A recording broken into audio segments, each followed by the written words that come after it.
বিগত 16টি বছর এই কোরআনের পথে যারাই থেকেছে, যারাই চলেছে, যারা এই কোরআনের হক কথা বলেছে, তাদের উপরে হামলা, মামলা, জুলুম, নির্যাতন, অত্যাচার করা হয়েছে। কথা বুঝে থাকলে আওয়াজ দিয়ে বলুন ঠিক কিনা।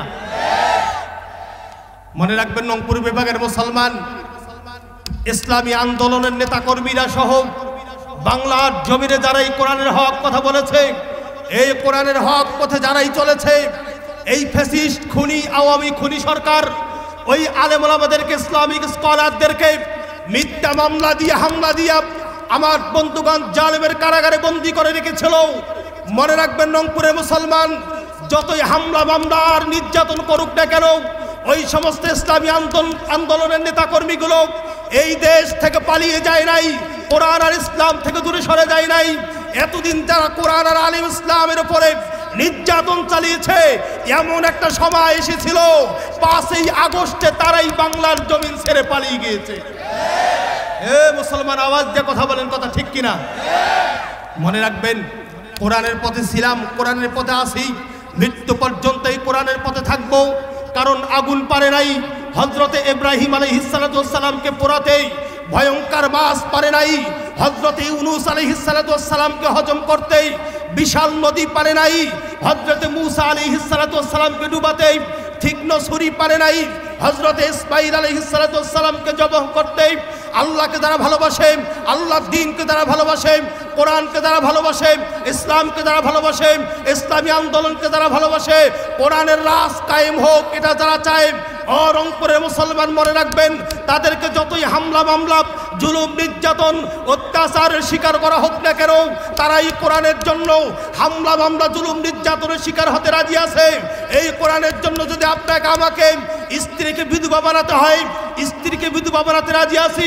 সন্তানকে যদি ইতিম করতে হয়, সন্তানকে ইতিম করতে রাজি আছি। এই কোরআনের জন্য যদি আপনাকে আমাকে একটা পর্যায়ে ফাঁসির কাস্টেও ঝুলতে হয়, আমরা কোরআন আর ইসলামের জন্য ফাঁসির কাস্টে ঝুলতে রাজি আছি। তারপর ওই পৃথিবীর জমিনে মানচিত্রে কোন জালেম স্বৈরাচার, কোন নাস্তিক ব্লগারের বাচ্চাগুলোর কাছে রংপুর বিভাগের মুসলমান, রংপুর সিটি কর্পোরেশনের মুসলমান একটা সেকেন্ডের জন্য মাথা নত করে নাই, মাথা নত করে নাই, মাথা নত করবে না ভবিষ্যতেও। কথা বলুন ঠিক কিনা।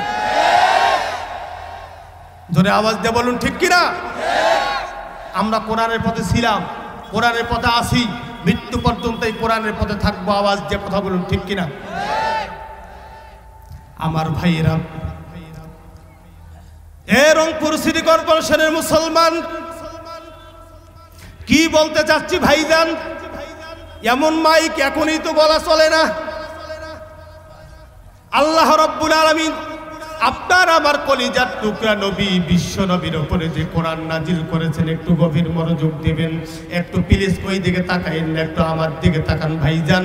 আল্লাহ রাব্বুল আলামিন যে কোরআন নাজিল করেছেন, এই কোরআনের পথে আসলে কেমন করে, কিভাবে আল্লাহ রাব্বুল আলামিন আপনাকে আমাকে কবুল করে নেয়। ও মুসলমান, শুধু তাই নয়, এই যে মুহূর্তে আপনি আমি যে কোরআন শোনার জন্য জান্নাতের বাগানে বসেছি, ও মুসলমান বলুন বলুন বলুন তো দেখি, কোরআন শুনলে আপনার আমার ঈমানটাকে যিনি বৃদ্ধি করে দেন, আওয়াজ দিয়ে বলুন বলুন বলুন তো তিনি কে? এই কথা কিন্তু আমি আব্দুল হাই সিদ্দিকীর না, আল্লাহ রাব্বুল আলামিন পবিত্র কোরআনুল কারীমের মাধ্যমে জানিয়ে দিয়েছেন, ইন্নামাল মুমিনুনাল্লাযীনা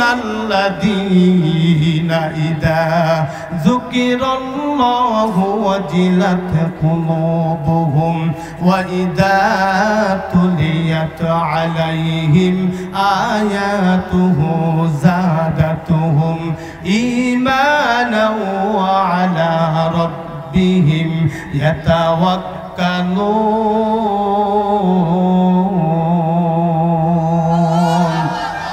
আল্লাহ রাব্বুল আলামিন বলেন, যাদের সামনে এ কোরআনুল কারীম তেলাওয়াত করা হবে, আর যারা এই কোরআনুল কারীম শুনবে, কোরআনের তেলাওয়াত যারা শুনবে, কোরআনের আলোচনা শুনবে, আল্লাহ পাক বলেন আমি রব্বুল আলামিন তাদেরকে কবুল করে নিব এবং আমি আল্লাহ তাদের ঈমানটাকে বৃদ্ধি করে দিব। জোরে কোন সুবহানাল্লাহ। রংপুরের মুসলমান, কোরআনুল কারীমের পথে থাকতে গেলে, কোরআনের পথে চলতে গেলে গেলে আপনার আমার উপরে জুলুম আসতে পারে, নির্যাতন আসতে পারে, বাধা আসতে পারে। আমরা গত 16টি বছর আমরা সেটা আমাদের নিজ চোখে দেখেছি। কোরআনের পথে যারাই ছিল, কোরআনের হক কথা যারাই বলেছে, তাদের আমার বন্ধুগণ তাদের কণ্ঠটাকে স্তব্ধ করার জন্য ষড়যন্ত্র জালেমরা করেছিল। কথা বুঝে থাকলে বলুন ঠিক না বেঠিক? এ রংপুরে মুসলমানের কথা তো আমার নাই, কথা কার? আল্লাহ পাক বলেন ওয়াকালাল্লাযীনা কাফারু লা তাসমাউ লিহাদাল কুরআনি ওয়ালগাউ ফীহি লাআল্লাকুম তাগলিবুন।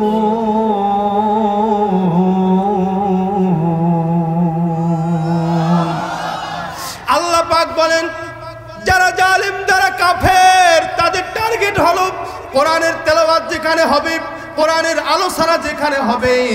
এই ষড়যন্ত্র কিন্তু আজকের না, আজ থেকে 1500 বছর আগে এই ষড়যন্ত্র আবু জাহেল, নমরুদ, ফেরাউন তারাও করেছিল। কথা বলুন ঠিক কিনা?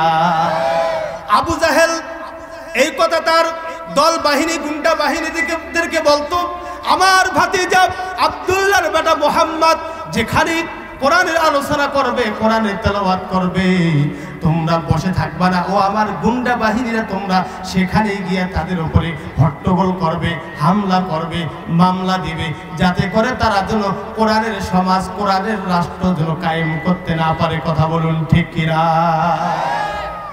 আমরা গত 16টি বছর তাই দেখেছি। এই খুনি হাসিনা, এই জালেম স্বৈরাচার, তিনি চেয়েছিল এই বাংলার জমিনে যদি, এই বাংলার জমিনে যেন কোরআনের রাজ কায়েম না হয়, মৌলবীরা যেন বড় বড় চেয়ার না পায়, মৌলবীরা যেন ক্ষমতায় বসতে না পারে, এই টার্গেটে নিয়ে আমার বন্ধুগণ, যার কারণে একের পর এক বক্তা নামক আলেমদেরকে, ইসলামিক স্কলারদেরকে আমার বন্ধুগণ কোরআনের হক কথা থেকে দূরে রেখে জেলখানায় বন্দি করেছিল। কথা বলুন ঠিক না বেঠিক? মনে রাখবেন মুসলমান, মারাত্মক একটা কথা আমি আপনাদেরকে বলে দিয়া যাই। এই কোরআনের জন্য আপনার আমার নবী, বিশ্ব নবীজি কত জুলুম, কত নির্যাতন, কত অত্যাচারের শিকার হয়েছেন। ও মুসলমান, এই কোরআনের জন্য, কোরআনের পথে থাকার কারণে আপনারা আমার কলিজার টুকরা নবী। ও মুসলমান, শুধু জুলুম নির্যাতন নয়, শিহাবে আবু তালেবের কারাগারে এ কোরআনের হক কথা বলার কারণে তিনটা বছর জালেমের কারাগারে বন্দী ছিল। এ রংপুরে মুসলমান, যেই নবীর উপরে কোরআন নাজিল হয়েছে, ওই নবী যদি কোরআনের জন্য, কোরআনের পথে, হক পথে থাকার কারণে, কোরআনের হক কথা বলার কারণে যেই নবীর উপরে আল্লাহ পাক কোরআন নাজিল করেছেন, এই নবী যদি, বিশ্ব নবী রহমাতাল লিল আলামিন যদি জেলে যাইতে পারে, হামলা মামলা, জুলুম নির্যাতনের যদি শিকার হতে পারে, আপনার আমার জন্য কোরআনের জন্য জেলে যাওয়া, কোরআনের জন্য হামলা মামলার শিকার হওয়া, মায়ের খাওয়া, এটা আপনার আমার জন্য নবীজির সুন্নত। কথা বলুন ঠিক কিনা? মনে রাখবেন মুসলমান, কি বলতে চাচ্ছি ভাইজান, একটু গভীর মনোযোগ দিবেন। আল্লাহর নবী, বিশ্ব নবীজি রহমাতাল লিল আলামিন, তিনি একদিন তেনার স্ত্রী হযরত আয়েশা সিদ্দিকা রাদিয়াল্লাহু তাআলা আনহা সহ একই বিছানায় শুয়ে পড়লেন। বাবাজি, এদিক সেদিক কোনো নজর করবেন না, রাস্তাঘাটে যারা দাঁড়িয়ে আছেন মেহেরবানি করে এই জান্নাতের বাগানে খুব দ্রুত চলে আসবেন। হতে পারে এই মাহফিলটা আপনার আমার জন্য জীবনের শেষ মাহফিল, এই যে আজকের এই জান্নাতের বাগানে আখিরি মুনাজাত হবে, হতে পারে এই মুনাজাতটাই আজকের জীবনের শেষ মুনাজাত। এই জন্য অনুরোধ করে বলছি, খুব দ্রুত তাড়াতাড়ি করে জান্নাতের বাগানে চলে আসুন। আম্মা জানা আয়েশা সিদ্দিকা রাদিয়াল্লাহু তাআলা আনহা, তিনি একটি হাদিস বর্ণনা করেছেন। ও মুসলমান, আল্লাহর নবী, বিশ্ব নবী রহমাতাল লিল আলামিন, তিনি একদিন গভীর রাত্রিতে হঠাৎ করে বিছানা থেকে লাফ দিয়ে দাঁড়িয়ে গেলেন। আম্মা জানা আয়েশা সিদ্দিকা রাদিয়াল্লাহু তাআলা আনহা, তিনি আশ্চর্য হয়ে গেলেন, টেনশনে পড়ে গেলেন। আহারে, রহমাতাল লিল আলামিন নবী হঠাৎ করে গভীর রাত্রিতে বিছানা থেকে কেন লাফ দিয়ে উঠলেন বুঝতে পারলাম না, টেনশনে পড়ে গেলেন।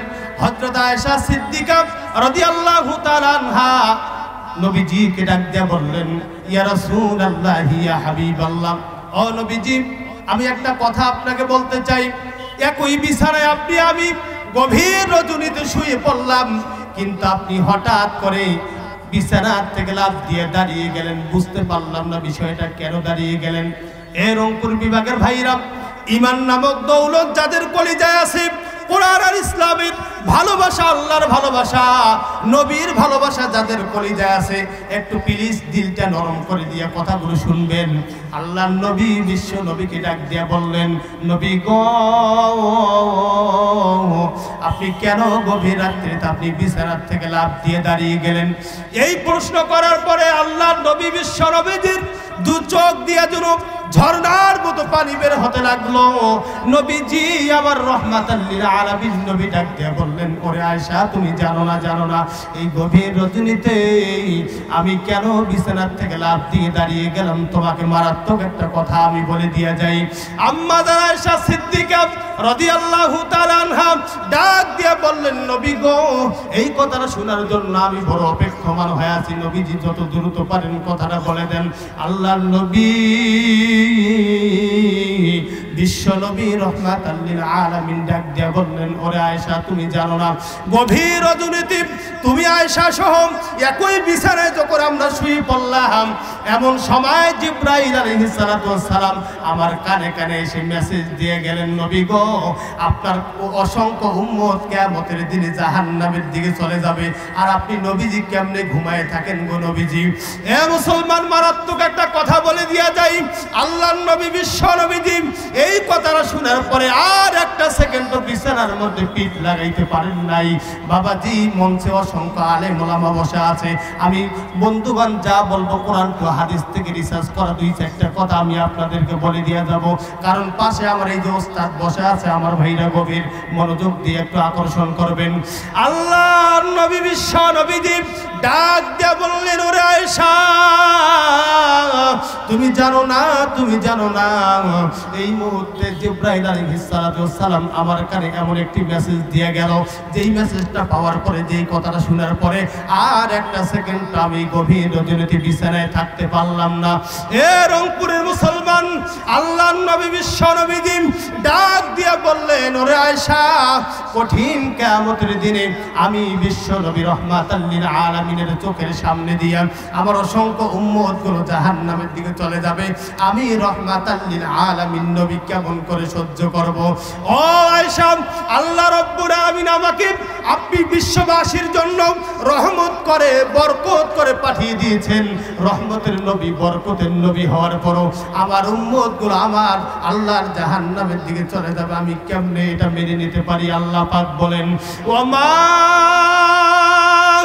আরসালনাকা ইল্লা রাহমাতাল লিল আলামিন।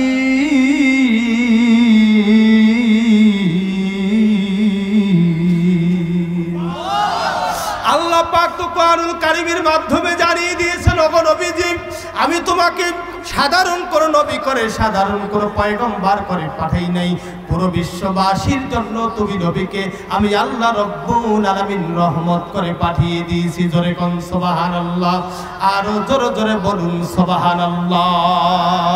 এই মুহূর্তে বলে গেল, এই মুহূর্তে যদি আমি রহমাতাল লিল আলামিন নবী বিছানা ত্যাগ করে যদি বাহিরে গিয়া আমার উম্মতদেরকে, কাফের বেঈমান ইহুদি খ্রিস্টানদেরকে যদি আমি দ্বীনের দাওয়াতে, কোরআনের দাওয়াত দিতে পারি, আল্লাহ পাক আমাকে মেসেজ দিয়েছেন, আমি যদি বিশ্ব নবী বাইরে বের হয়ে যদি আমি কোরআনের দাওয়াত দিতে পারি, দ্বীনের দাওয়াত দিতে পারি, আল্লাহ পাক এই মেসেজটা জানিয়ে দিয়েছেন, কঠিন কিয়ামতের দিনে আমার গুনাহগার উম্মতদেরকে আমার আল্লাহ মাফ করে দিবেন। জোরে কোন সুবহানাল্লাহ, আরো জোরে জোরে বলুন সুবহানাল্লাহ। লিল্লাহি তাকবীর, আওয়াজ বাড়িয়ে দিতে হবে, লিল্লাহি তাকবীর। ভাইজান, কষ্ট হচ্ছে আপনাদের? কষ্ট হচ্ছে? আমার ভাইরা, প্রত্যেকটা দিন এই তাফসীর মাহফিলগুলোতে কথা বলি। আপনি এখনো আজকের মাহফিলের মহিলা প্যান্ডেলে যদি যান, পুরুষদের চেয়ে মহিলাদের সংখ্যা কম না বেশি? একটু জোরে কর আমার ভাইরা, ওদের সংখ্যা সব জায়গায় বেশি। আমি মা বোনদের ব্যাপারে যতটুকু সময় হবে আমি যতটুকু সময় পাবো মা বোনদের ব্যাপারে কিছু গুরুত্বপূর্ণ কথা বলার চেষ্টা করবো বলি ইনশাআল্লাহ। তবে মা বোনদের ব্যাপারে আল্লাহর নবী বিশ্ব নবী রাহমাতাল লিল আলামিন তিনি বলেছেন, তিনি একটা হাদিস বর্ণনা করেছেন যে কোনো মহিলা কোনো মা বোন যদি দুনিয়াতে 4টা আমল করতে পারে, আল্লাহ পাক বলেছেন আমি মহিলারা যদি 4টা আমল করে তাদের জন্য আল্লাহ পাক খুশি হয়ে জান্নাতের 8টা দরজা খুলে দেবে। আমল কয়টা ভাইজান? নাম্বার 1, আমি 1 নম্বর আমলটা এক্ষুনি বলছি। 1 নম্বর আমলটার নাম হচ্ছে নামাজ। জোরে কোন সুবহানাল্লাহ। এই নামাজ কি শুধু মা বোনেরা পড়বে, আমাদেরও পড়ার দরকার আছে না নাই? মা বোনেরাও পড়বে, আমরাও পড়বো বলি ইনশাআল্লাহ। কিন্তু এখন অধিকাংশ মা বোনেরা নামাজ পড়ে, কিন্তু কিছু মা বোন আছে, কিছু মহিলা আছে, এরা এখন আর নামাজ পড়তে চায় না। এরা বর্তমান ব্যস্ত ভারতের এই পচা চ্যানেল, ভারতের এই নোংরা চ্যানেল স্টার জলসা আর জি বাংলা নিয়ে। কথা বুঝে থাকলে বলতে হবে ঠিক কিনা? এরা যে ভারতের এই স্টার জলসা জি বাংলায় কি পাইছে ভাইজান, তাকে এদের শয়তানে জানে। কথা বলুন ঠিক না? এই জন্য মা বোনদের ব্যাপারে আমি ছোট্ট একটা গান লিখেছি, গানটা কি শুনবেন? আজকেই না আগামীতে? আজকেই আশা করছে এলায় কিয়ামতের আলামত এসে গেছে, তাই তো নারী ঘর ছেড়ে রাস্তায় নেমেছে। কথা বলুন ঠিক কিনা? নামাজ পড়ে নাম, পর্দাও করে নাম, একই যুগ আজ এসেছে, কিয়ামতের আলামত এসে গেছে, তাই তো নারী ঘর ছেড়ে রাস্তায় নেমেছে। কথা বলুন ঠিক কিনা? শুধু কি তাই? হাট বাজারে মার্কেটে যান, সবখানেই নারী, কেউ ভাই আবার সেজে গুজে করছে দোকানদারি। পিছনে ভাইরা কথা বলেন না কেন, ঠিক কিনা? হাট বাজারে মার্কেটে যান, সবখানেই নারী, কেউ ভাই আবার সেজে গুজে করছে দোকানদারি। ওর সবখানেই আছে নারী, কেউ বা চালায় হুন্ডা গাড়ি। ওর সবখানেই আছে নারী, কেউ বা চালায় হুন্ডা গাড়ি, কেউ বা আবার এনজিওতে চাকরি নিয়েছে। কিয়ামতের আলামত এসে গেছে, তাই তো নারী ঘর ছেড়ে রাস্তায় নেমেছে। কথা বুঝে থাকলে বলুন ঠিক কিনা? আমার ভাইরা, মা বোনদের ব্যাপারে আপনি বাংলার জমিনে কোথায় বিচার দেবেন? ওদের ব্যাপারে বিচার দেওয়ার মতো কোনো জায়গা বাংলার জমিনে আছে? আমরা মা বোনদের জন্য প্রাণ ভরে প্রাণ উজাড় করে দোয়া করে দেই। আল্লাহ পাক রব্বুল আলামিন যেন মা বোনদেরকে ভারতের এই পচা চ্যানেল, ভারতের এই নোংরা চ্যানেল স্টার জলসার জি বাংলা দেখা বন্ধ করে দিয়া আল্লাহ তাআলা যেন মা বোনদেরকে 5 ওয়াক্ত নামাজ পড়ার তৌফিক দান করে দেন। সকলে বলি আমিন। কষ্ট হচ্ছে আপনাদের কোরআনের পথে থাকার, কোরআন দিয়ে জীবন চালার দরকার। জোরে বলুন আছে না নাই? জোরে বলুন আছে না নাই? আমি তো শুরুতেই বলেছি ভাইজানে, কোরআন এমন একটি কিতাব, এই কোরআনের কাছে কেউ যদি হয়ে আসে জিরো, আল্লাহ পাক এই কোরআনের সম্মানে তাকে বানাই দেবে জামানার সর্বশ্রেষ্ঠ হিরো। জোরে বলুন আল্লাহু আকবার। এই হলো সেই কোরআন, এই নাম্বার 1 কিতাব এই কোরআনুল কারীম। আপনি চাকরি করবেন কিভাবে, ব্যবসা করবেন কিভাবে, আপনি চলবেন কিভাবে, আপনার জীবনটা আপনি চালাবেন কিভাবে, পারিবারিক জীবন থেকে শুরু করে রান্নাঘর থেকে শুরু করে সংসদ ভবন পর্যন্ত আপনি রাষ্ট্র কিভাবে চালাবেন, সবগুলো বিষয় আওয়াজ দিয়ে বলুন তো কোরআনে আছে না নাই? কিন্তু গত 16টি বছর ফ্যাসিস্ট শেখ হাসিনা, খুনি হাসিনা, উনি যতবার চেয়েছে সেটাই চেয়েছে যে কোরআনের রাজ কায়েম যেন না হয়। বারবার তিনি একটাই করেছেন, মৌলবি ঠেকাইতে হবে। কথা বলুন ঠিক কিনা? একটা পর্যায়ে মৌলবিকে ঠেকাইতে গিয়া মনে রাখবেন মুসলমান, কোরআনের হক কথা যত বড় বড় ইসলামিক স্কলাররা বলেছেন, ওদের টার্গেট হলো কিভাবে তাদেরকে স্তব্ধ করা যায়, কিভাবে তাদেরকে দমন করে দেওয়া যায়। এই চিন্তার এই ভাবনা যখন তারা করতে গেলেন, একটা পর্যায়ে তারা সফলতা অর্জন করার জন্য কোরআনের পাখি, কোরআনের বুলবুলি আমার বন্ধুবার মরহুম আল্লামা দেলোয়ার হোসেন সাঈদীকে তারা কারাগারে বন্দী করলো একটা পর্যায়ে। এরপরে একের পরে যখন আবার মাদ্রাসা দেওয়া শুরু করলো কোরআনের পক্ষে, ইসলামের পক্ষে, আল্লামা মামুনুল হক, এরপরে মিজানুর রহমান আজহারি, এরপরে মুফতি আমির হামজা সহ অসংখ্য ইসলামিক স্কলারদেরকে এক পর্যায়ে কারাগারে বন্দী করলো এবং দেশ থেকে তাড়িয়ে দিল। আওয়াজ দিয়ে কথা বলুন ঠিক কিনা? টার্গেট হলো একটাই, আহারে আমাদের জনসভায় বিরিয়ানি দিয়া টাকা দিয়াও লোক খুঁজে পাওয়া যায় না। আর মৌলবীদের বক্তাদের এত জনপ্রিয়তা, একটা মৌলবী যদি এক জায়গায় যায় সেখানে লক্ষ লক্ষ মানুষের সমাগম। মনে রাখবেন, জালেমদের টার্গেট ছিল কিভাবে কোরআন বন্ধ করে দেওয়া যায়। ওই জামানার আবু জাহেল আর এই জামানার আবু জাহেলের উত্তরসূরির মিল আছে না নাই? মিল আছে না নাই? মনে রাখবেন, উনি মাঝে মাঝে বলতো, আমি কি কম উন্নয়ন করেছি? আমার কি অপরাধ ছিল?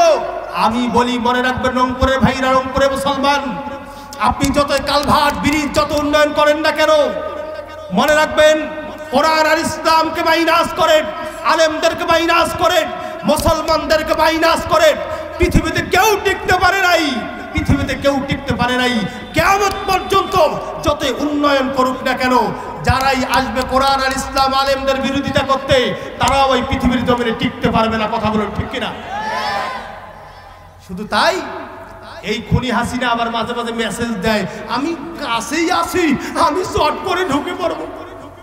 হ্যাঁ ভাই, কথা বলেন না কেন, ঠিক কিনা? এই যুবকগুলো বসে আছে, এদের ব্যাটারি কি দুর্বল নাকি?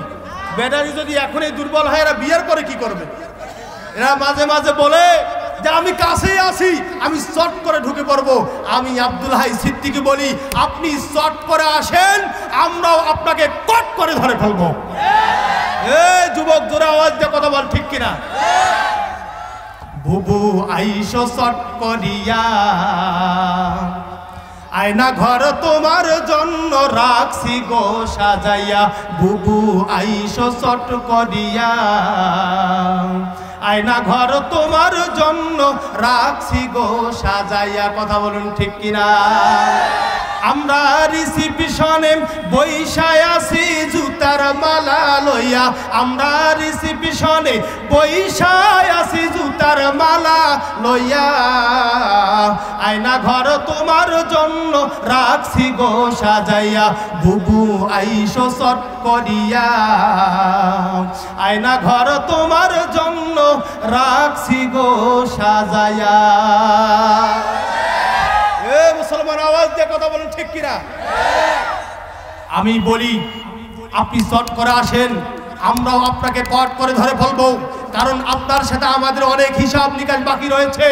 আপনি কোরআন আর ইসলাম, আপনি আলেমদেরকে নির্যাতন করেছেন, আপনি অসংখ্য মুসলমানদেরকে আপনি কারাগারে নিয়ে যায় বিনা হত্যা মামলা। আমার বন্ধুগণ, কোনো দোষ নাই, বিনা দোষের মানুষগুলোকে আয়না ঘরের মতো জঘন্য ঘরে ঢুকিয়ে আজকে বাংলার জমিনে অসংখ্য মুসলমানদেরকে, ইসলামী আন্দোলনের নেতাকর্মীদেরকে হত্যা করেছে। আওয়াজ দিয়ে কথা বলেন ঠিক কিনা? আমি মাঝে মাঝে বলি, আপনি আসেন, আমরাও আপনাকে কট করে ধরে ফেলে ওই জঘন্যতম যে আয়না ঘর আপনি তৈরি করেছেন জাতির জন্য, আমরাও আপনাকে ওই আয়না ঘরে ঢুকাইয়া দেবো। কথা বলেন ঠিক কিনা? কষ্ট হচ্ছে আপনাদের? কষ্ট হচ্ছে আপনাদের? তাকবীর দেন, লিল্লাহে তাকবীর। আমার ভাইরা,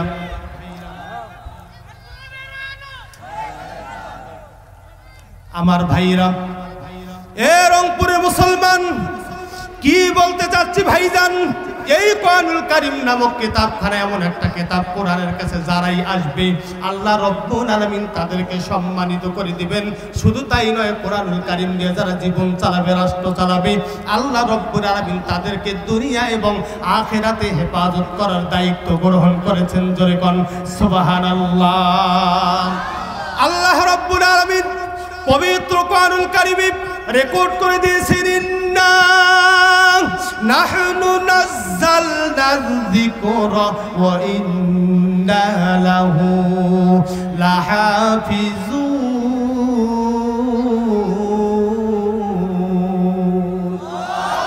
আল্লাহ রাব্বুল আলামিন বলেন, কোরআন নাজিল করেছে আমি আল্লাহ, আর এই কোরআনুল কারীম হেফাজত করার দায়িত্ব পৃথিবীর কোনো মানুষকে দেই নাই।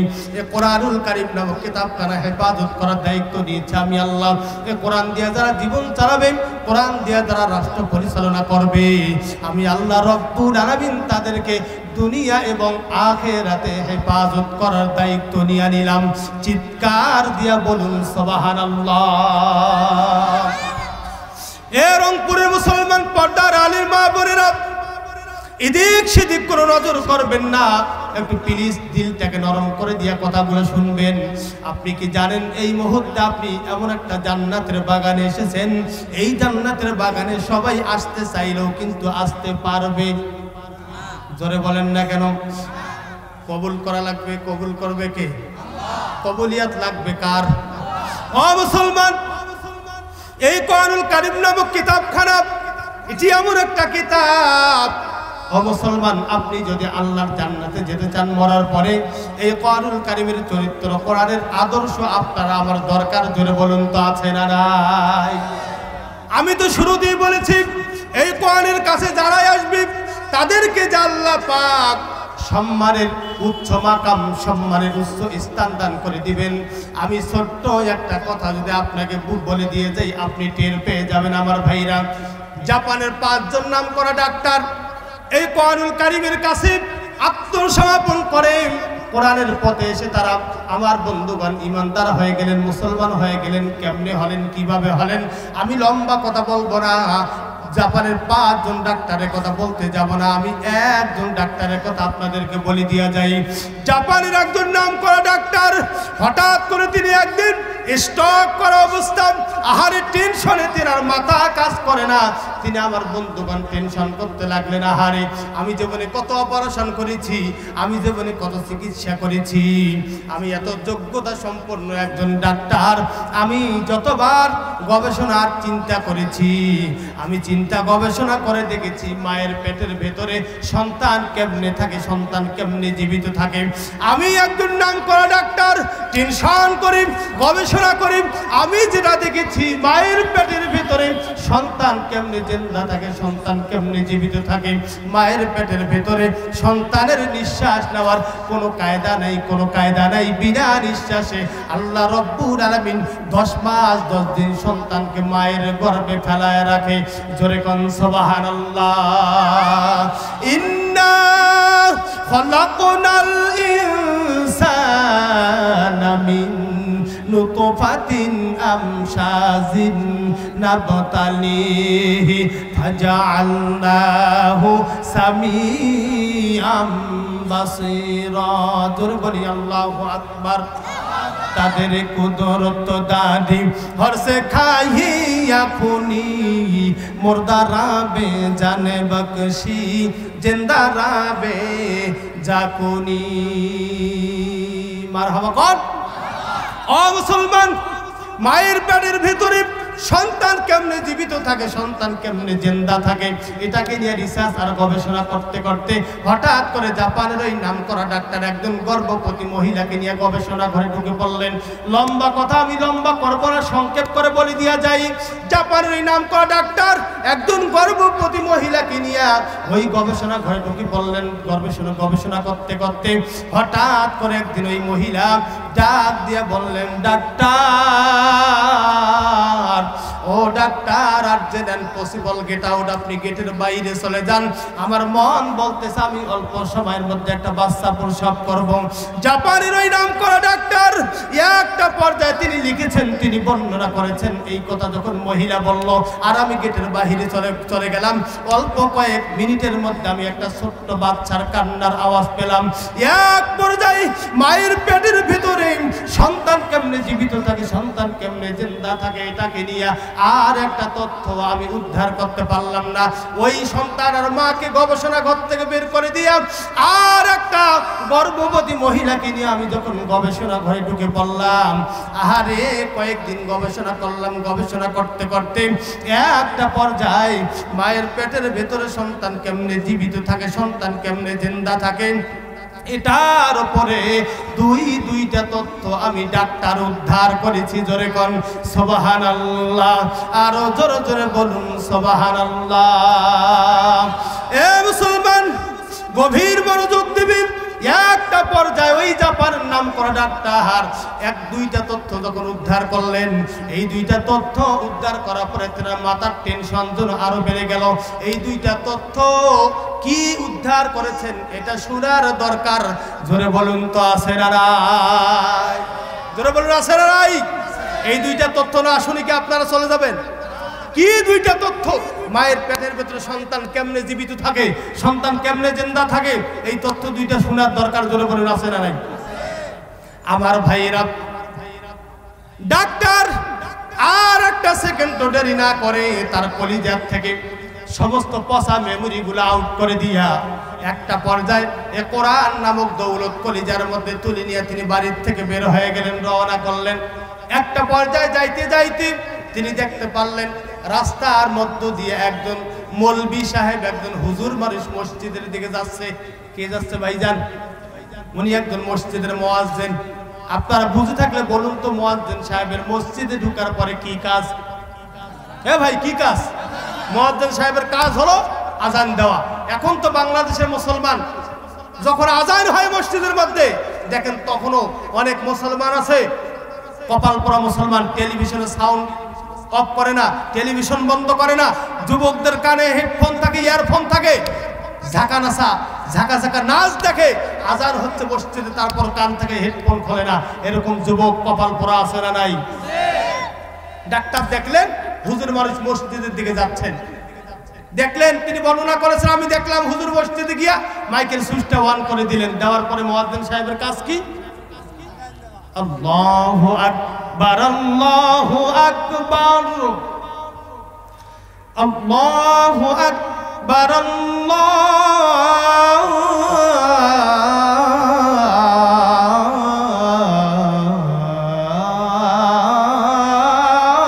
আল্লাহু আকবার। জোরে বলুন আল্লাহু আকবার। আশহাদু আল্লা ইলাহা ইল্লাল্লাহ,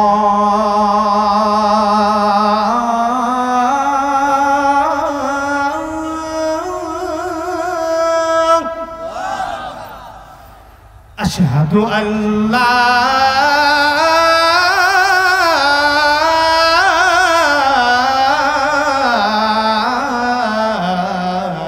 ইলাহা ইল্লাল্লাহ।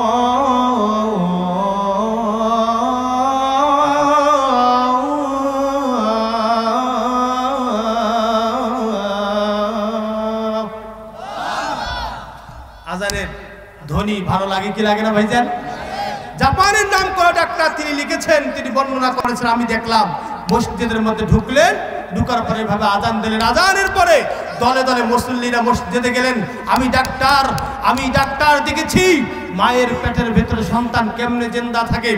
এক নাম্বার যেটা তথ্য সেটা হচ্ছে, আমি দেখেছি মায়ের পেটের ভেতরে সন্তান জিন্দা থাকে। এটার একটা কারণ, সেটা হচ্ছে মায়ের পেটের ভেতরে সন্তানকে জিন্দা রাখার, জীবিত রাখার ক্ষমতা পৃথিবীর কোনো ডাক্তারের নাই, পৃথিবীর কোনো বিজ্ঞানী নাই, পৃথিবীর কোনো এমপি মন্ত্রীর নাই। এই ক্ষমতা পৃথিবীর কারো নাই।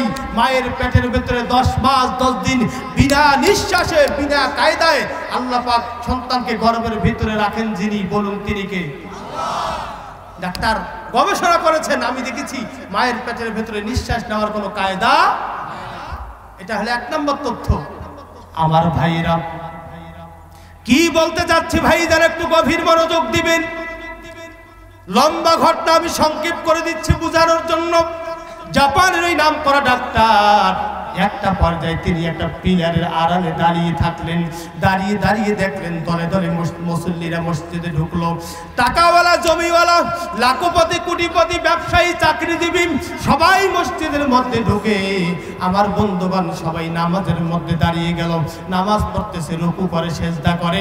জাপানের ওই নাম করা ডাক্তার তিনি বর্ণনা করেছেন, আহারে মারাত্মক এই দৃশ্য দেখার পরে আমি মুসলমানদের এই দৃশ্য কোনোদিন দেখি নাই।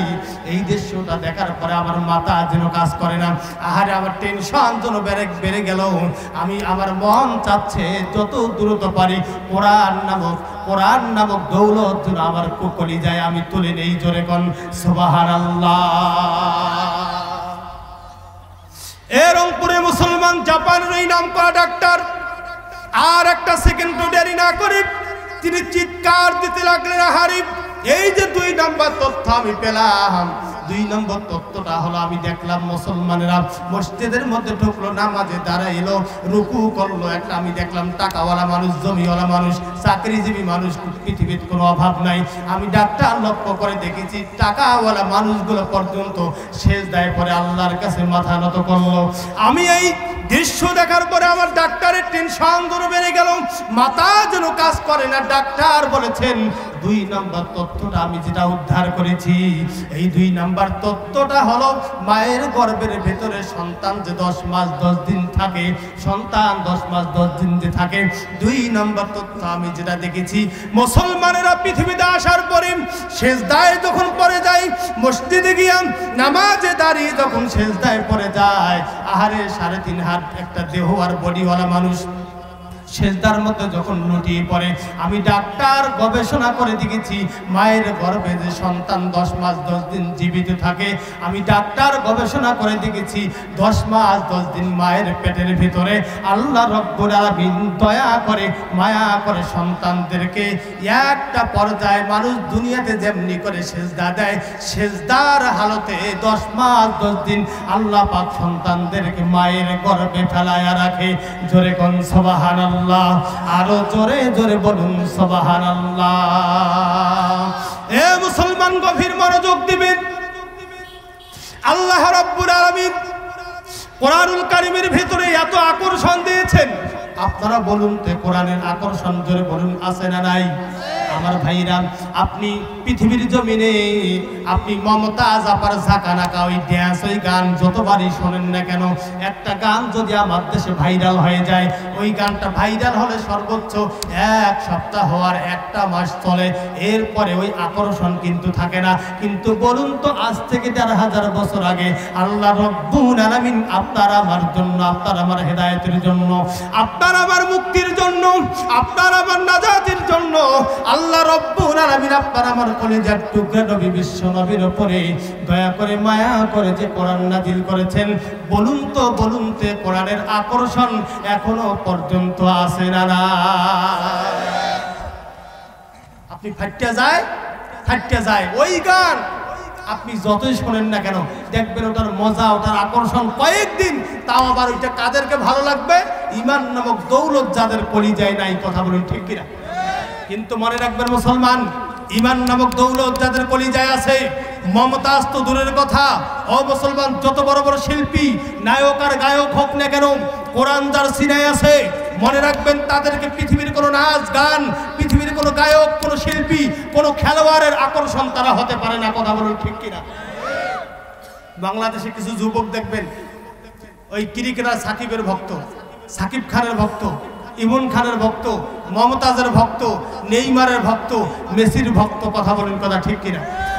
এমনও যুবক আছে মুসলমানের সন্তান, নেইমার যেভাবে চুল কাটে ঠিক ওইভাবেই চুল কাটছে ভাইজান, মেসি যেভাবে চুল কাটে ওইভাবেই চুল কাটছে।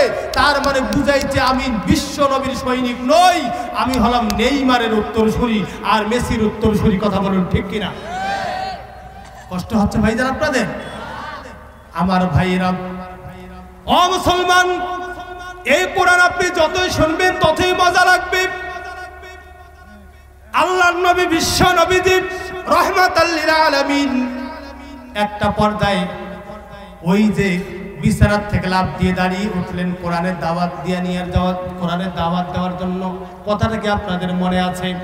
আল্লাহর নবী বিশ্ব নবী আর একটা সেকেন্ডও দেরি না করে বাড়ির থেকে বের হয়ে রওনা দিলেন। ও মুসলমান, এই কাজ শুধু নবী রাসূল সাহাবীদের ছিল না, আল্লাহ পাক রব্বুল আলামিন এই কাজ সকলকে দিয়েছেন, সকল মুসলমানদেরকে দিয়েছেন। আল্লাহ রব্বুল আলামিন পবিত্র কোরআনুল কারীমে রেকর্ড করে দিয়েছেন, কুনতুম খায়রুন নাসি তা'মুরুনা বিল মা'রুফি ওয়া তানহাউনা আনিল মুনকার ওয়া তু'মিনুনা বিল্লাহ। সৎ কাজের আদেশ দেওয়া, অসৎ কাজে নিষেধ করা, বাধা প্রদান করা, এই দায়িত্ব পালন করার দরকার। আওয়াজ দিয়ে বলুন তো আপনার আমারও আছে না নাই? আল্লাহর নবী বিশ্ব নবী রাহমাতাল লিল আলামিন নবী আর দেরি করলেন না, দাওয়াতি কাজ তিনি কোরআনের দাওয়াত নিয়ে কালেমার দাওয়াত দিন নিয়ে বের হলেন। ও মুসলমান, একটু বুঝে থাকলে আওয়াজ দিয়ে বলুন তো দেখি, আল্লাহর নবী কাফের বেঈমানদের কাছে কোরআনের দাওয়াত নিয়ে গিয়েছিলেন। আল্লাহর নবীর প্রতি, আল্লাহর নবীর ওপর কাফের বেঈমানগুলো ফুলের শুভেচ্ছা জানিয়েছে নাকি পাথর নিক্ষেপ করেছে? ভাই কথা বলেন না কেন? পাথর নিক্ষেপ করেছে। আমরা যুগে যুগে দেখেছি বিশ্ব নবীর সৈনিকেরা, বিশ্ব নবীর উত্তরসূরি যারা এই কোরআনের হক কথা বলেছে, কোরআনের দাওয়াত দিয়েছে, আমরা লক্ষ্য করে দেখেছি তাদের উপরও জুলুম, নির্যাতন, অত্যাচার করা হয়েছে। কথা বুঝে থাকলে বলুন ঠিক কিনা? আমার বন্ধুগণ, কোরআনের পাখি আল্লামা মরহুম দেলোয়ার হোসেন সাইদি এই খুনি হাসিনা প্রস্তাব দিয়েছিলেন। আমরা শুনেছি, আমরা জেনেছি প্রস্তাব দিয়েছিলেন, ও সাইদি সাহেব আপনি শুধু আমাদের প্রস্তাবগুলো গ্রহণ করুন। কি প্রস্তাব দিয়েছিলেন? আপনি কোরআনের হক কথা বলা বন্ধ করে দেন, কোরআনের দাওয়াত দেওয়া বন্ধ করে দেন, আমরা আপনাকে রাষ্ট্রপতি বানায় দিব। ঢাকা শহরের সবচেয়ে বড় ফ্ল্যাট যেটা, সেটা সাইদির নামে থাকবে। আপনি যা চান, প্রশাসন চান, প্রোডাকশন চান, আপনি যাই চান না কেন আমরা তাই দেব। তারপরও আপনি শুধু কোরআন প্রচার করা বন্ধ করে দেন। জোরে কন্যা নাউজুবিল্লাহ। মনে রাখবেন, মরহুম আল্লামা দেলোয়ার হোসেন সাইদি জালেমের কারাগারে, স্বৈরাচারের কারাগারে, এই খুনি হাসিনার কারাগারে দীর্ঘ 13টি বছর আমার বন্ধুগণ একটা পর্যায়ে নির্যাতনের স্কিম তিনার উপরে চালানো হয়েছিল। তারপরও এই সমস্ত প্রস্তাবগুলোকে তিনি আমার বন্ধুগণ নাকচ করে দিয়েছেন। শুধু তাই নয়, ওই খুনি স্বৈরাচার হাসিনার সমস্ত প্রস্তাবগুলোকে জুতার নিচে রেখে, জুতা দিয়া পিষ্ট করে আমার বন্ধুগণ 13টি বছর কারাগারে থেকে আমার বন্ধুগণ একটা পর্যায়ে রাখতেও পারে না, মারতেও পারে না। আমার বন্ধুগণ একটা পর্যায়ে কোরআনের পাখি মরহুম আল্লামা দেলোয়ার হোসেন সাইদিকে চিকিৎসার নামে হাসপাতালে নিয়ে গিয়ে, মেডিকেলে নিয়ে গিয়ে এই খুনি হাসিনা আমার বন্ধুগণ বিষাক্ত ইনজেকশন পুশ করে আমাদের কোরআনের পাখি আল্লামা মরহুম দেলোয়ার হোসেন সাইদিকে শহীদ করে দুনিয়ার থেকে বিদায় করেছে। কথা বলুন ঠিক কিনা? রংপুরে মুসলমান, মারাত্মক একটা কথা আমি বলে দিয়ে যাই, এই বাংলার জমিনে যদি 50টি বছর পরে হলো শেখ মুজিবুর রহমানের খুনিদেরকে যদি খুঁজে খুঁজে খুঁজে খুঁজে বের করে যদি বিচার করা হয়, মরহুম আল্লামা দেলোয়ার হোসেন সাইদিকে যারা হত্যা করেছে, খুনি হাসিনা সহ এই হত্যার সাথে যারা জড়িত ছিল, একদিন বাংলার জমিনে তাদেরও বিচার হবেই হবেই হবে। বুঝে থাকলে আওয়াজ দিয়ে কথা বলুন, কথা ঠিক কিনা? কিরে ভাই, আওয়াজই তো নাই, মাইকের গলার অবস্থায় তো শেষ। এই কিভাবে এলাম 3 মাস পরিয়েছে, কিভাবে আমরা আরো কথা বলবো? তাকবীর দেন, লিল্লাহে তাকবীর। আমরা কোরআনের পথে ছিলাম, কোরআনের পথে আছি, মৃত্যু পর্যন্ত আমরা কোরআনের পথে থাকবো। আওয়াজ দিয়ে কথা বলুন, কথা ঠিক কিনা? জোরে বলুন, কথা ঠিক কিনা? কষ্ট হচ্ছে আপনাদের? আজকে কোরআন আর ইসলামকে যারা মাইনাস করতে চেয়েছিল, আলেম ওলামাদেরকে যারা মাইনাস করতে চেয়েছিল, আমার বন্ধুগণ মনে রাখবেন, ছাত্রদের গণ অভ্যুত্থানের মধ্য দিয়ে বাংলার জমিনের কেউ বসে থাকে নাই। রাজপথে নেমে স্লোগান দিয়ে, আমাদের স্লোগান ছিল এক দফায় এক দাবি, কিন্তু আল্লাহ বলছে শুধু এক দফায় এক দাবি নয়, আমি এমন খেলা খেলবো শুধু ওই দাবি নয়, আর এই বাংলার জমিনে থাকতেও পারবে না, আসতেও পারবে না। কথা বলুন ঠিক কিনা? আমার ভাইরা, মাঠ ফিলাপ হয়ে গেছে, আমি জানি। মাইক ভালো থাকলে আরো মজা পাইতেন। আমি যে মঞ্চেই ওয়াজ করি, মাঠ ফিলাপ হয়ে যায়। আলহামদুলিল্লাহ।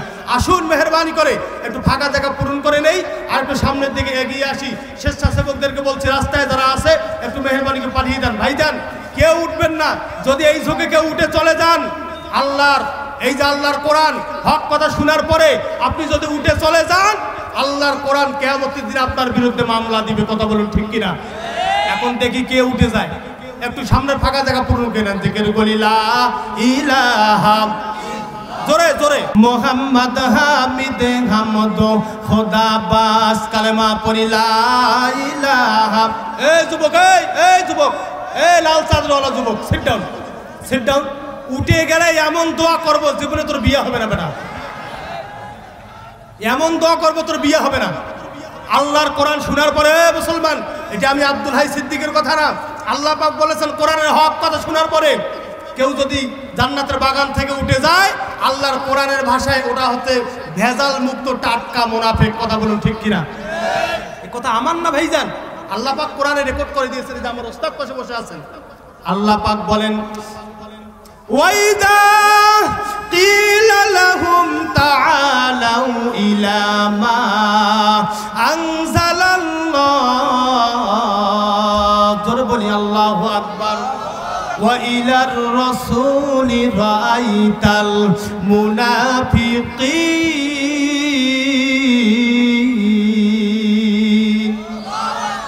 যাদের সামনে কোরআনের কথাগুলো বলা হয়, আল্লাহর কথা বলা হয়, আল্লাহ রাসূলের কথা বলা হয়, ওয়াইযা কিলা লাহুম তাআলাউ ইলা মা আনজালাল্লাহ, আল্লাহর কথা যাদের সামনে বলা হয়, ওয়া রাসূলুহু, আল্লাহ বলেন যাদের সামনে আল্লাহ রাসূলের কথা বলা হয়, এটা শোনার পরে কেউ যদি উঠে যায় তাহলে মনে করবে ওটা টাটকা মুনাফিক। কথা কার?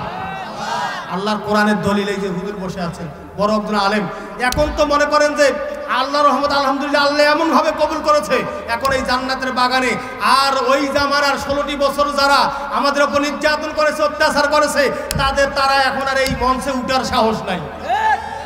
এই কথা বলেন না কেন? কথা ঠিক কিনা? উঠার সাহস নাই। এই যে এতদিন সভাপতি ছিল, একেবারে এমন ভাবে বসে থাকে, একেবারে যত বড় মোষ যত বড় ঘুরি এরকে ভয় থাকে, দেখলেও ভয় লাগে। কথা বলেন ঠিক কিনা? এখন আয় কেন বেটা, আয় আয় খেলা হবে। শরীর চলে না ওই বেটা আবার বলে যে খেলা হবে, শরীর চলে না ওই বেলা খেলা হবে। বেটা আয়, তোর যদি খেলার সাহস থাকে এই মুহূর্তে রংপুরের জমিনে এসে দেখো জনগণ তোমাকে কোন কায়দায় জুতা পিটা করে। আরো জোরে কোন কথা ঠিক না? ঠিক। খেলা কার? আল্লাহ পাক বলেন ওয়ামাকারু ওয়ামাকারাল্লাহ আল্লাহু খায়রুল মাকিরিন। তোমরা খেলো টেস্ট, তোমরা খেলো টেস্ট, আর আমি আল্লাহ টেস্ট খেলি না, আমি আল্লাহ ডাইরেক্ট প্রান্তিতে গোল দেই। আল্লাহ পাক বলেছেন এ বাংলাদেশের তাওহীদি জনতাগুলো, 16টি বছর তোমরা জুলুম অত্যাচার নির্যাতন সহ্য করেছো, এরপরও কোনো আফসোস করো না। ফুটবল খেলা ভাইজান 90 মিনিট হয় না? তোমরা 90 মিনিটও গোল দিতে পারো নাই, কোনো আফসোস নাই। হ্যাঁ,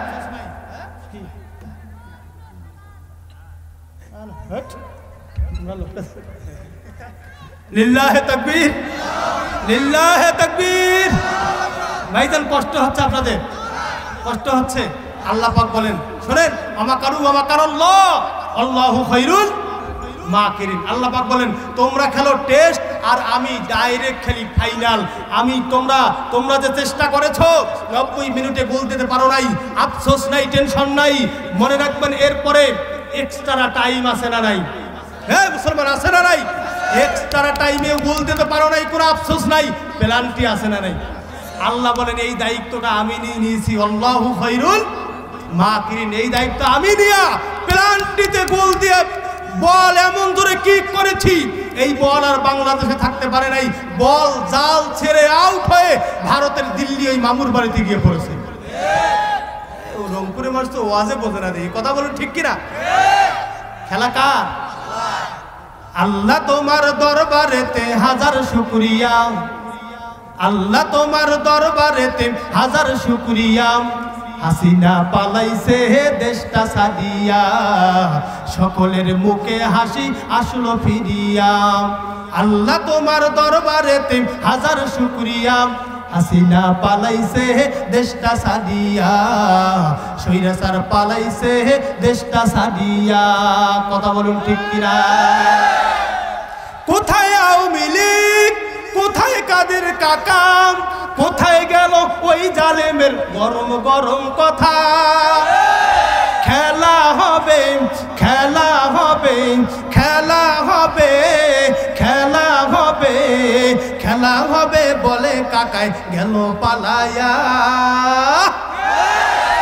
হাসিনা পালাইছে দেশটা সাদিয়া, সকলের মুখে হাসি আসলো ফিরিয়া। কথা বুঝে থাকলে বলুন ঠিক কিনা? কষ্ট হচ্ছে ভাইজান? মা বোনদের ব্যাপারে আমলের কথা বলেছি কয়টা? জোরে বলুন না কেন? কয়টা বলেছি? কয়টা? কাবা কয় দুইটা, বলেছি একটা বাকি আছে কয়টা? আমি বলবো বলি ইনশাআল্লাহ। ও শাহিন ভাই নাকি সামনে আছে? আল্লাহ কবুল করুক, জোরে বলি আমিন। ভাইজান কষ্ট হচ্ছে আপনাদের? আমার ভাইরা, এ রংপুরের মুসলমান, কি বলতে চাচ্ছি ভাইজান, এই যেখানে হাজার হাজার মানুষ বসা ময়দান ভরে গিয়েছে, আমি ছোট্ট একটা কথা আপনাদেরকে বলে দিয়ে যাই। এই জায়গায় এতগুলো মানুষ বসা, আমি ছোট্ট করে একটা কথা বলে দেই, বুঝে থাকলে বলুন তো দেখি, ওই কবর দেশে একদিন আপনাকে আমাকে যাওয়া লাগবে কি লাগবে না? এ মুসলমান, কেন আমি এই কথাটা বললাম? এই জান্নাতের বাগানে ময়দানে এই মুহূর্তে এমন মানুষ বসে আছেন, এখনো পর্যন্ত নামাজ পড়ে না, মসজিদে যায় না, মাঝে মাঝে শুধু জুমার নামাজে যায়। শুকুর আলী আছে না নাই? কথা বলেন না কেন? নামাজ এক ওয়াক্ত পড়ে না, মাঝে মাঝে জুম্মার নামাজে গিয়া ইমাম আর মুয়াজ্জিনের ভুল ধরে। কথা বলেন না কেন? আছে না নাই? ওইলাই দেখবেন মাঝে মাঝে আবার দুনিয়া পাকাম কুকাম করে শেষ করে ফেলাইছে, সুদ খেয়া, ঘুষ খেয়া, অন্যায় অবিচার, খাদ্যে ভেজাল, সব কিছু করে। মাঝে মাঝে আবার মসজিদে গিয়ে তসবিহ টেপে আর কয় আল্লাহ দুনিয়াত কিচ্ছু নাই। হ্যাঁ, কথা বল না কেন? আর দুনিয়াত কিচ্ছু নাই যে তুই জলে করলু, মানে আগত আসিল আর এলা নাই। কথা বলেন না কেন? ঠিক না বে ঠিক? কষ্ট হচ্ছে ভাইজান? আমার ভাইরা, ও মুসলমান, কেন আমি এই কথাটি বলতে চাচ্ছি ভাইজান? কঠিন অন্ধকার কবরে একদিন আপনাকে আমাকে যাওয়াই লাগবে। আপনি যত বড় প্রধানমন্ত্রী, এমপি, মন্ত্রী, চেয়ারম্যান, ডিসি, এসপি, আপনি যাই হন না কেন, ওই কবরে কিন্তু একদিন আপনাকে আমাকে যাওয়া লাগবে। আজরাইল আলাইহিস সালাম কিন্তু একদিন আপনার আমার কাছে চলে আসবে। ও মুসলমান, এই ময়দানে এমন মানুষ বসে আছেন, এখনো পর্যন্ত মসজিদে যায় না, নামাজ পড়ে না। আমি আপনাদেরকে বলতে চাই, ওই যে মসজিদের একটা খাটলি আছে, একটা খাট আছে, মরার পরে যেটা বাড়িতে আসে ওইটাকে আপনারা কি বলেন? খাটলি। ও মুসলমান, মনে রাখবেন রংপুরের ভাইরা, আপনি নামাজের জন্য মসজিদে যান আর না যান, আপনার মসজিদে, এলাকার মসজিদে যে খাটলি রয়েছে, যে পালকি রয়েছে, ওই পালকি, ওই খাটলি কিন্তু একদিন আপনার বাড়িতে আসবেই। ও মুসলমান, আপনি যাই হন না কেন, যত বড় এমপি মন্ত্রী হন না কেন, আজরাইল আসবে, ওই খাটলি একদিন বাড়িতে আসবে। ও মুসলমান, আমি যেটা বোঝাতে চাচ্ছি সেটি হলো, ওই খাটলি যে আসবে, দুনিয়াতে আপনি প্রাইভেট কারে চড়েন, বাসে চড়েন, জাতি চড়েন না কেন, অটোতে চড়েন, রিক্সায় চড়েন, ভাড়ার দরকার আছে না নাই? এই যে আমি প্রাইভেট কারটা নিয়ে ওখানে ওয়াজ করতে আসছি, এমনি কি ড্রাইভার নিয়ে আসছে, ভাড়া দেওয়া লাগবে না? কিন্তু মনে রাখবেন, আপনার মরার পরে আপনার এলাকার মসজিদ থেকে আপনার বাড়িতে যে খাট আসবে, যে পালকি আসবে, ওটাই এমন খাটলি, এমন পালকি, ওই গাড়িতে চড়তে গেলেও কিন্তু কোনো ভাড়ার প্রয়োজন হয় না। কথা বলুন ঠিক কিনা? একদিন ওই পালকি আপনার বাড়িতে এসে বলবে, উঠেন এই খাটলিতে, এতদিন অনেক জ্বালাইছেন, আলেমদেরকে জ্বালাইছেন, আলেমদেরকে মিথ্যা মামলা দিচ্ছেন, হে করছেন, সে করছেন, আজকে এই খাটলিতে উঠেন, খেলা হবে। জোরে কোন টাকা বলবে খেলা হবে। ওঠো ওঠো ওঠো মহিনা গায়ো, ওরে মহিনা তোমার বিনা পয়সার পালকি রে আইসায় আছে। হে হে ওঠো ওঠো ওঠো মহিনা গায়ো, ওরে মহিনা তোমার বিনা পয়সার পালকি রে আইসায় আছে। কথা বলুন ঠিক কিনা?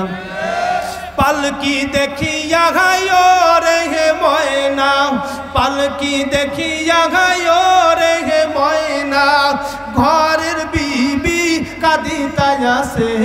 হে ওঠো ওঠো ওঠো ময়না গায়ো, রে ময়না তোমার বিনা পয়সার পালকি রে আইসায় আছে। পালকি দেখিয়া গায়ো রে হে ময়না, পালকি দেখিয়া গায়ো রে হে ময়না, বন্ধু বান্ধব আসিতায় আছে। ওঠো ওঠো ওই ওঠো মহিনা গায়ো, রে মহিনা তোমার বিনা পয়সার পালকি রে আইসায় আছে। জোরে কোন মারহাবা, আর একটু জোরে কোন মারহাবা। ও মুসলমান,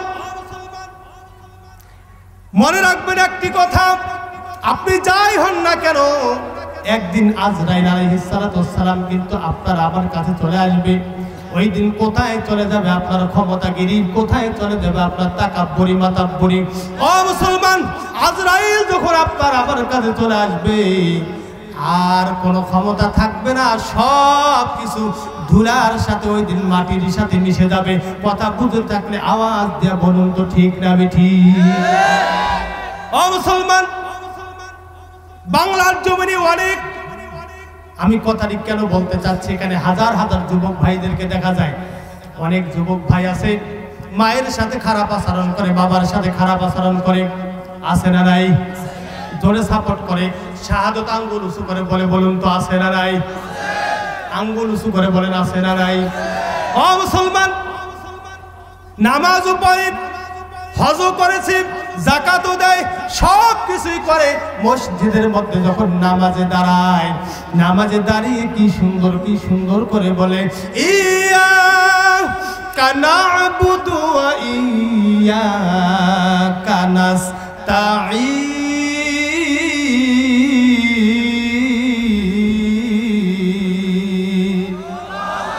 নামাজের মধ্যে দাঁড়িয়ে বলে, আল্লাহ আমরা আপনার ইবাদত করি।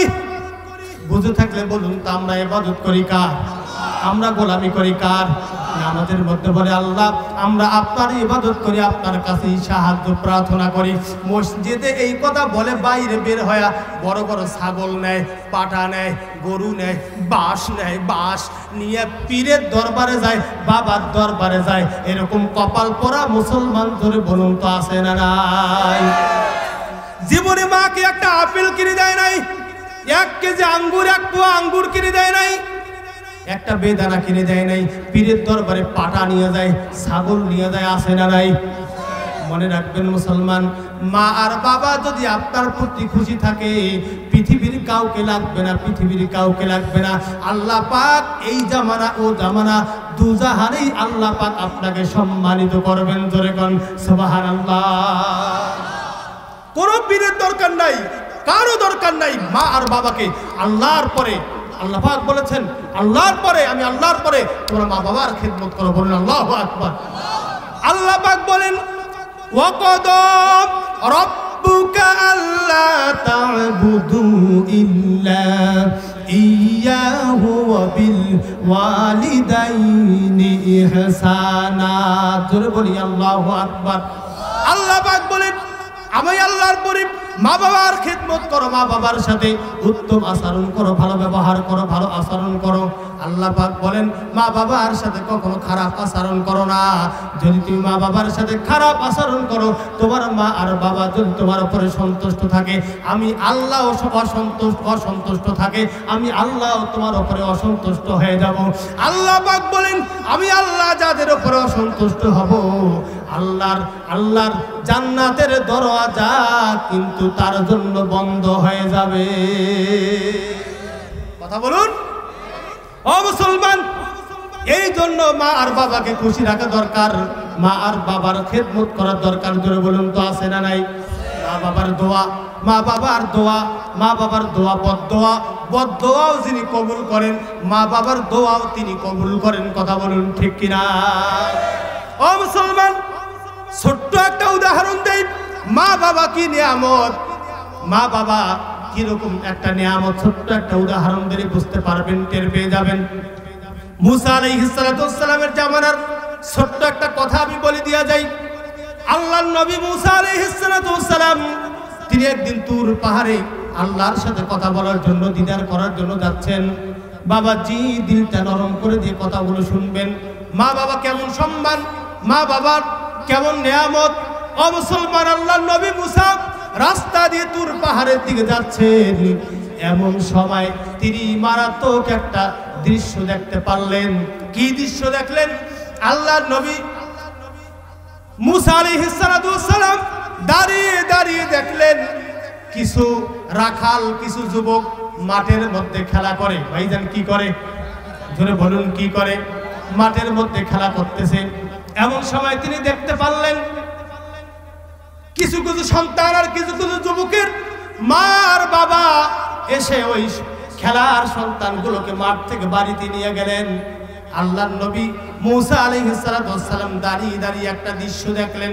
একটা সন্তান একাই খেলতেছে, ওই রাখাল একাই খেলতেছে, ছাগলদেরকে নিয়ে খেলতেছে, কিন্তু ওই সন্তানটাকে অন্য মার বাবার মতো কেউ নেওয়ার জন্য আসে না। মুসা আলাইহিস সালাম তিনি দাঁড়িয়ে দাঁড়িয়ে কি দৃশ্য দেখলেন আমি কথাটি বলে দিয়া যাই। আল্লাহর নবী মুসা তিনি দেখতে পারলেন ওই সন্তান, ওই রাখাল কেউ তাকে নেওয়ার জন্য আসে না। একটা পর্যায়ে আসমানের মেঘমালা, আসমানের মেঘকে তিনি শুধু ইশারা করলেন, আল্লাহু আকবার।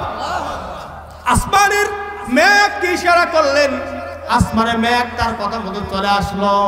আসার পরে সমস্ত রাখালের ওই ছাগলগুলো পর্যন্ত নিয়ে ওই রাখাল, ওই যুবক ওই মেঘমালার মধ্যে উঠে বসে পড়লেন। আর মুসা আলাইহিস সালাম দেখলেন ওই রাখালের ছাগলগুলো সহ মেঘমালা এসে নিয়ে গিয়ে তাকে বাড়িতে পৌঁছাই দিয়ে আসলেন। আল্লাহু আকবার। মা বাবা কেমন সম্পদ, মা বাবার খেদমত কেন করা দরকার আমি আপনাদেরকে বুঝাতে চাচ্ছি ভাইজান।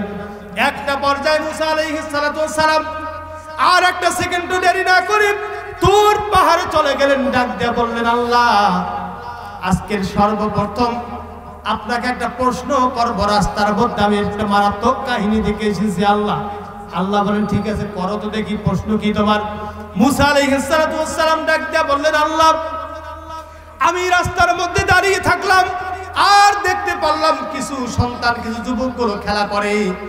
সন্ধ্যাবেলা যখন হয়ে গেল এক পর্যায়ে কিছু সন্তানকে তার মা আর বাবা তার গার্ডিয়ান এসে নিয়ে গেল। আর আমি মুসা পয়গম্বর আমি দাঁড়িয়ে দাঁড়িয়ে যে দৃশ্য দেখলাম, একটা রাখাল, একটা যুবক একটা মেঘকে ইশারা করলো, আর মেঘ এসে ওই রাখাল তার ছাগলগুলোকে, বকরিগুলোকে সাথে করে নিয়ে তার বাড়িতে পৌঁছাই দিয়ে চলে আসলো। ওই রাখাল কি এমন আমল করে, ও গো আল্লাহ আপনি আমাকে ওই মেসেজটা দেন, ওই কথাটা বলেন, ওই আমলটা যেন আমি মুসা পয়গম্বরও করতে পারি। আল্লাহু আকবার। আল্লাহ পাক ডাক দিয়ে বললেন, ওরে মুসা, ও আমার পয়গম্বর মুসা তুমি শোনো, ওটা কোনো আমল ছিল না। ওই সন্তানটার ওই একটাই আমল, সেটি হলো ওই সন্তানটা খেদমত করেছে কার? মা আর বাবার। আল্লাহ পাক ডাক দিয়ে বললেন, ও মুসা তুমি শোনো, ওই সন্তানটা তেমন কোনো আমল করে নাই, তার মা আর বাবার খেদমত করে, তার প্রতি তার মা আর বাবা খুশি, আর তার মা আর বাবা তার জন্য সব সময় দোয়া করে। আর আমি আল্লাহ এই দোয়া এমন ভাবে কবুল করে নিয়েছি, ওই যুবকটা আমার কাছে এমন ভাবে কবুল হয়েছে। ও মুসা তুমি শোনো, ওই যুবক, ওই রাখাল যদি মেঘ, আসমানের মেঘমাল, আসমানের মেঘকে যদি ডাক না দিয়া আমি আল্লাহকে যদি ডাক দিত, আমি আল্লাহ নিজেই গিয়ে আমার কুদরত দিয়া ওই যুবকটাকে আমি বাড়িতে পৌঁছায়া দিতাম। আল্লাহু আকবার। এই জন্য মা বাবার খেদমত করার, মা বাবাকে ভালোবাসার দরকার জোরে বলুন তো আছে না নাই? ও মুসলমান কি বলতে যাচ্ছি ভাইজান একটু গভীর মনোযোগ দিবেন। এই যে কোরআনুল কারীম নামক কিতাব এমন একটা কিতাব, বুঝে থাকলে আওয়াজ দিয়ে বলুন তো এখনো পর্যন্ত এই কোরআনের আকর্ষণ আছে না নাই?